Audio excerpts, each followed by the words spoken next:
10 Cents to Elsewhere, Chapter 3, Slightly Suspicious. The next morning, Clinton found himself dressing more careful than usual. Not in a flashy way, just the usual button-down, slacks, and sensible shoes, but the shirt was freshly ironed and the glasses got an extra polish. He blamed Ricky for planting the idea that he should be weird on purpose. That man had too much charisma and not enough filter. By 7:45, Clinton stood near the edge of the bus platform, coffee in hand. He circled the block once before landing there, trying to look accidental and failing. He tried not to look like he was scanning the street, but his eyes kept drifting. Sandwich shop, flickering lamp, same rusted bench. He wondered if she wouldn't even remember him. Still, there was something about the air, charged almost, like a breath. Then he saw her, across the street this time, standing by a payphone no one used anymore. Same army green and gray coat, same calm, weightless energy. She was talking to a man who looked confused, nodding as he pointed down the street. Then she smiled, barely, and pointed in the opposite direction. Clinton couldn't help it. He smiled too. She looked up at that exact moment, like she felt the smile travel across the road. And when their eyes met, she didn't wave, just lifted her eyebrows a fraction, like, "Oh, you again." Clinton jogged across just as the crosswalk clicked green. She turned toward him. "Didn't think I'd see you again," she said, before he could speak. "I wasn't sure either," Clinton replied, "but then I remembered this coffee is not going to drink itself." She tilted her head. "So you bought it for me?" "I was open to the possibility," he said with a small shrug. Very generous." "I try." She glanced at the cup. "Is that the corner cart?" "Yeah," he said. I've had better gas station coffee," she replied. Clinton held the cup toward her. "Would you like to critique it personally?" She considered, then took a sip. She said, handing it back. "Tastes like disappointment and childhood trauma." Clinton laughed. "I've been drinking it for 3 years and it might explain some things." She gave him a sideways look. "You look very, how should I say, geometry?" "Sorry," he said. "Everything about you. Clothes, posture, all pressed and buttoned, like your shoes come with a manual." Clinton blinked. "Okay. Well, wow, that's observant." "It's not bad," she said. "It just means you don't waste movement." "You got all that from a shirt?" "I notice things." He looked at her necklace, coin catching a flash of light. "Yeah," he said, "I've picked up on that." They stood there for a moment, the sidewalk noise softening between them. "What's your name?" "I'm Clinton." Names. They stick to some people," she replied. "Like lint or glitter." "Do you ever give straight answers?" he asked. "Do you ever stop asking questions?" He smiled. She adjusted the strap of her bag. "So what are you?" he asked. "Artist, philosopher, low-key magician?"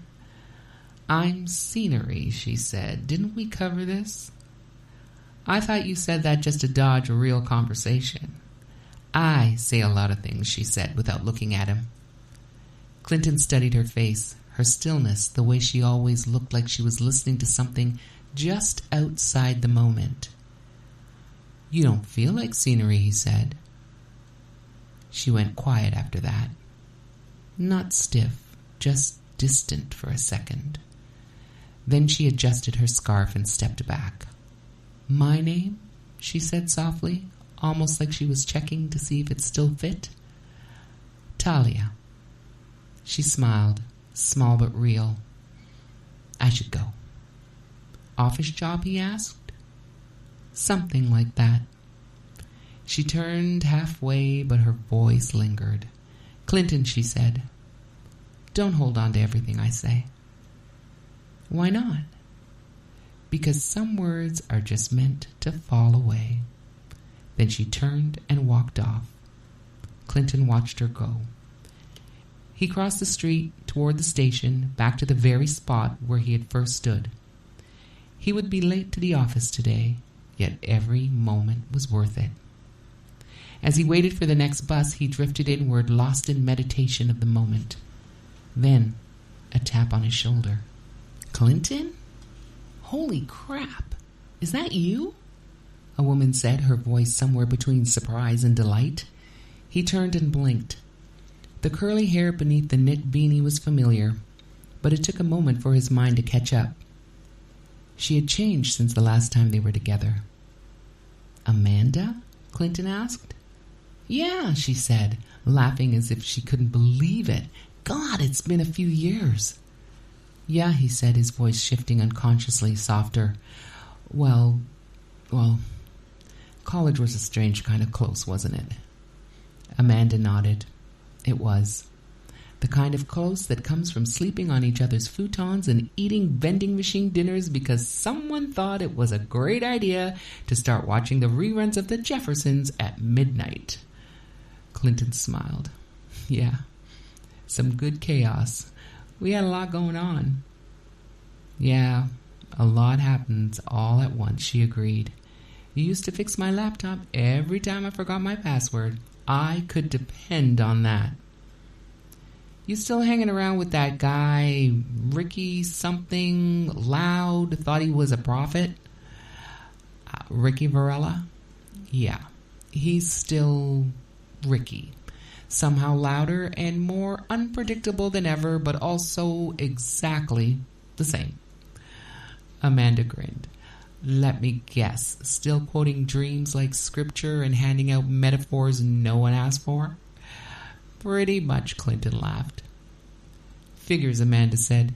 "You always had a thing for people who felt like they needed to break the laws of physics just to make a point."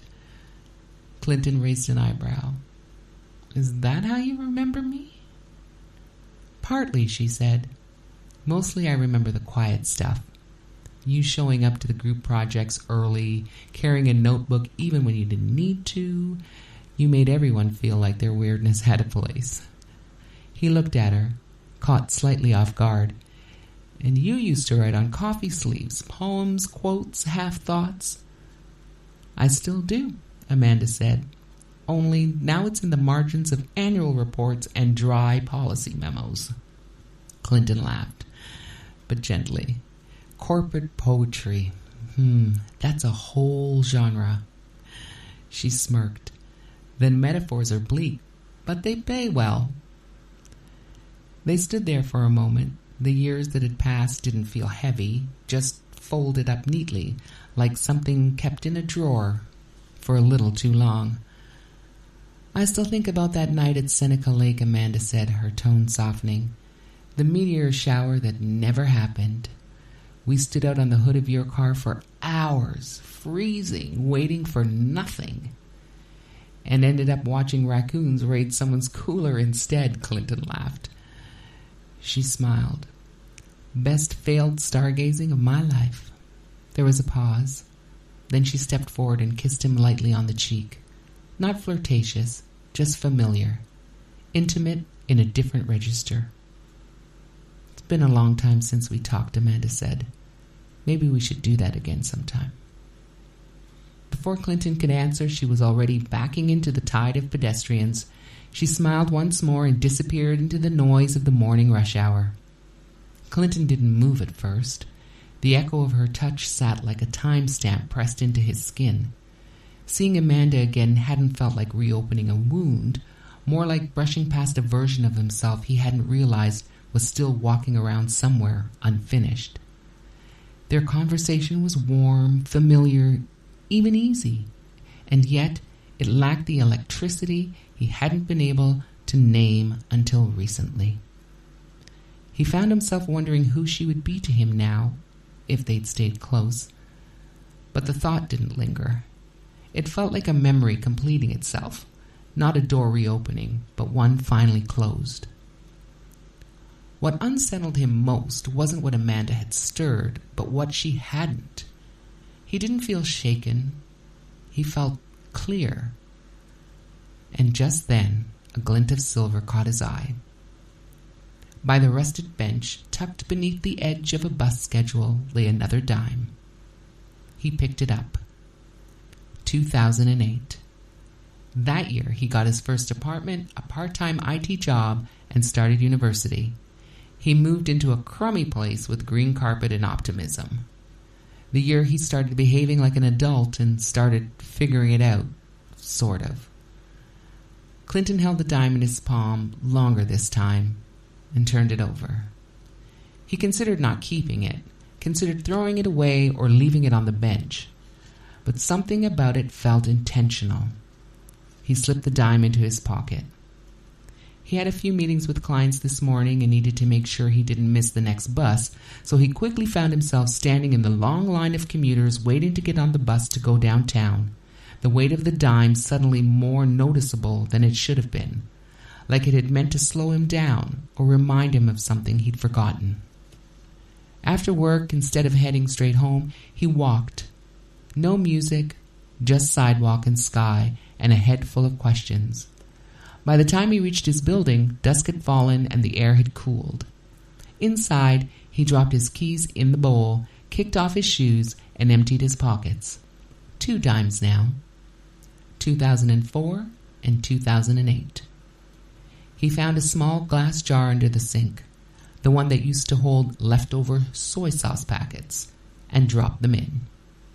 Clink. Something was happening. Something slow. Like a pattern just beginning to draw itself.